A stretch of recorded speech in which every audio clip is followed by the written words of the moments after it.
No one is born white. What are we doing? What? The question for us this evening: can white people be saved? What is going on? Let's talk about the sleep gap. Did you know that Black Americans do not sleep as well as white Americans do? The Center for Disease Control and Prevention conducted and published research in 2020 on sleep in the US. The results showed that 43.5% of Black or African Americans had trouble sleeping, compared with 30.7% of white respondents. Black and Latinx people in the US spend 15% of their night in deep sleep, which is the most restorative and regenerative phase of sleep, compared to 20% of white Americans. Poor sleep is a public health problem. Whether it's because of historical stress, maltreatment, or health inequities, Black Americans do not sleep enough. And poor sleep is a feedback loop, and the effects of poor sleep mean you're more likely to get bad sleep again. This sleep gap is worsened for people that are low income, disabled, or undocumented. Looking back to the enslavement of Black people in the US, fatigue has been used as a measure of control against Black people. This is why several campaigners and academics are pitching sleep as an act of resistance for the Black community. To rest, even to take naps, is an act of self-care, is an act of resistance. So this Black History Month, to any Black person watching this video, remember to rest.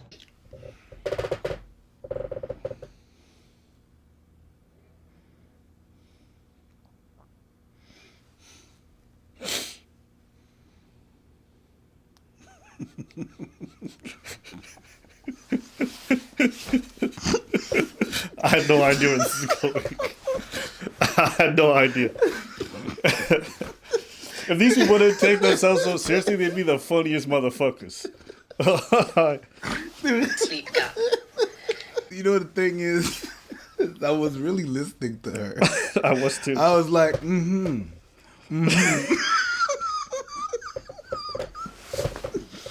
I was really listening to her, and I was like, and then curveball. It's an act of resistance. Curveball, act of resistance. Imagine you're on the job and people are like, yo, stop sleeping on the job. I'm resisting. No, bitch, you're fired. And you're talking.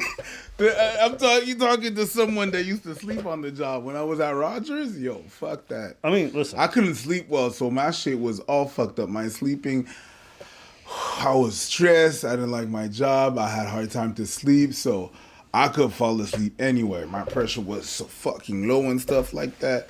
But yeah. Why did you shoot him? Because he was resisting arrest? He was sleeping. But I get what you know what I think the problem is?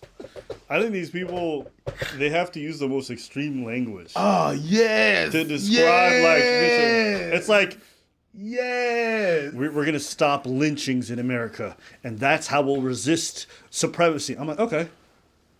Take a nap, but that's how we'll resist I'm like, you putting everything in the same fucking basket. I was listening. Listen, there may be racial reasons why inequality exists, but the reality is people don't sleep well because they have multiple jobs or because they're hyper stressed because they don't make much money. Sure. I'm sure if you did the same study and just put people on based off income, Black people would probably be on par, if not very close, to white folks in that regard. That are poor. It'd be a class thing more than anything, right? Yeah. It just shows you like poverty is a bitch. When you not making money, when you gotta work multiple things or odd jobs just to make ends meet, it fucks up your sleep cycle. And like what she said about sleep being a super detriment, I can speak to myself because for a long time I didn't sleep well, both because of my medical condition, which overrepresents for people from where I'm from, but also just because of like trying to make ends meet as a gig economy worker. Like it was very hard to have a good sleep schedule. So one day you're going to bed at 4 a.m. The next day you're going to bed at 4 p.m. because you had a gig at 2 in the morning or whatever it might be. So it's hard to get good sleep. And when you know, look, I know what it's like to not get good sleep, and then I know what it's like to transition. The difference is night and day. The difference between sleeping and not sleeping, like for me, I was much more personable. I felt more present. I was much more aware. My memory was better. My performance was better. Everything just becomes substantially better. So it's a compounding issue where you're already poor and you're struggling, then you can't get sleep. So it's hard for you to get the leg up. Like, it's all real things. It's just a lot of these activist types, they code everything in extreme language, makes you turn off. It's like, in order to define white supremacy, we need you to take a nap. My brothers and sisters, straight from Zulu Nation, you need to get sleep to connect with the African spiritualness. Oh, shit. Like, that's why I'm saying the first half It's a nap, bitch. Yeah, it's a nap. It's important, but it's a nap. Important, but Make sure you take a doo-doo, because holding it in makes you hold in all those negative emotions from oh my, chill the fuck out. Tell people the shit. You don't need to link everything to the craziest widespread. Oh my, it's a lot. It's for very real. It makes me not listen to it. Yes. Telling me to go to sleep is not gonna make me go to sleep. That friend came to me and said, "Oh, well, you know what really works? You could take a chamomile tea." And I was like, if that would solve my problem, it wouldn't be a problem. Okay? That's not an issue. Oh, you know what you could do for your problem of sleeping? Sleep. That's not. Don't tell people that they need to sleep to go to sleep. That would help. Of course, the lack of sleep is a symptom to a bigger problem. Okay, they cannot sleep. Why they cannot sleep? Why? Telling them, well, you can't sleep, go sleep. That's gonna solve it. It's not gonna help anything. Yo, Abba, are you free to film at 4? No, I gotta fight the power. Jesus Christ. That's how we're always going to define sleep now. Yeah, I'm fighting crazy. them. Yo, what you doing? Well, I went home and then I fought the power for 2 hours. And after that, I had more errands to do. That's a good power fighting pillow right there. All fluffy and shit. Yeah, these people are wild. Is that your mattress? No, it's a tool of resistance. Hi, quick reminder, we have a Discord. Join it. I'm in there. The question for us this evening: can white people be saved? What is going on? Oh, golly, what is going on today, bro? What's going on with your videos? No. I just want to know. I just want to know if you're saving them, white folks on the low. Cause we just can't take it anymore. No one is born white. What are we doing? What? Okay, what are we listening to? That's a funny bar. That's a funny bar.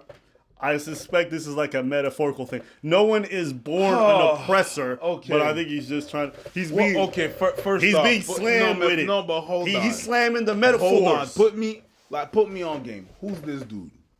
He's a professor at Yale. That's a professor at Yale. Apparently, Yale Div School. I don't know what that is. Yale Dave School? Div, D-I-V. Do not tell children that. No one is born white. There is no white biology.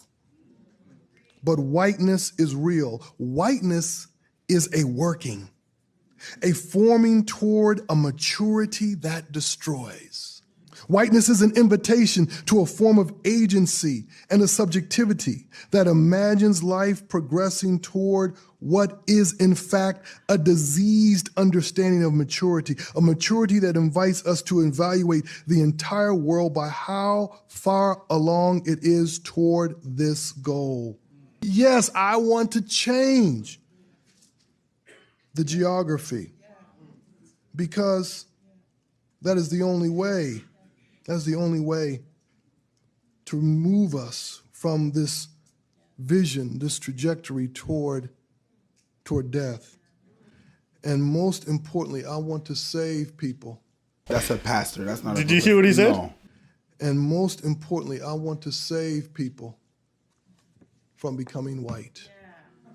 Wow. Yeah. Wow. Yes. Mm-hmm. No more whites 2024. Wow. No more tuna casseroles. We fucking all Yes. of them. No more white supremacy. Let me breathe. I'm tired of resisting. I'm tired of sleeping. Yes. I've got nothing. I want to save you from being white. I got nothing. You got nothing? I've got nothing. But the whites got everything. Yes, and they I do. think you haven't made the connection. He trying to save them from being white because he understand that isn't right. They was born into the oppression. They was born into the oppressor's role. No, because nobody's born white. No, they're not born white, but they're born into privilege. Peep the game. You have to understand, it's not a matter of skin, it's a matter of environment, cultural conditioning, and the future that we're gazing upon is whiter than a canvas. But it ain't blank. It's already been painted. Your shackles are there. You can't see them, but you can peep them. Let me see your arms. Let me see your arms. That's a fist. Shackles. Let me see your arms. Let me see your arms. Tattoos, shackles. He drew them on himself. This brother been lost, but it's okay. Because even though they may have been born that way, it's time for Lady Gaga to change your future. But she's white. But she wasn't born this way. Get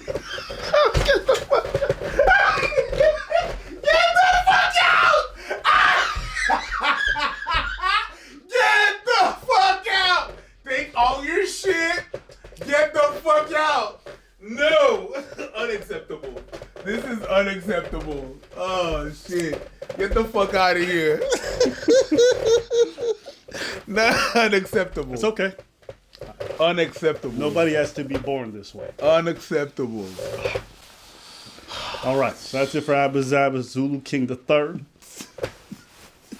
Making sure that all you heard the words that's coming out this hizzle. For shizzle, my nizzle? Whizzle. Anything you'd like to say more hizzle? Absolutely not. No hizzle. No. Nowhere, no bird. No drizzle? Sprinkle a little bit of a fizzle right over the mic hizzle. Are you good, E40? You do a good E40, I'm not gonna lie. You do a good E40. Sprinkle a little fizzle. A little fizzle dizzle. Ooh, tell me where to go. All right, anyways. Got some cheese, got some gouda. That's some silly ass goofy shit they were saying up on stage. I don't know. He said a whole lot of nothing. Yeah. He said a whole lot of Absolutely. nothing. Let us know what you guys think in the comments below. Were you guys born white? No. Why did you guys choose to be white? Tell me where to go. Jesus Christ, I grit, so shake 'em.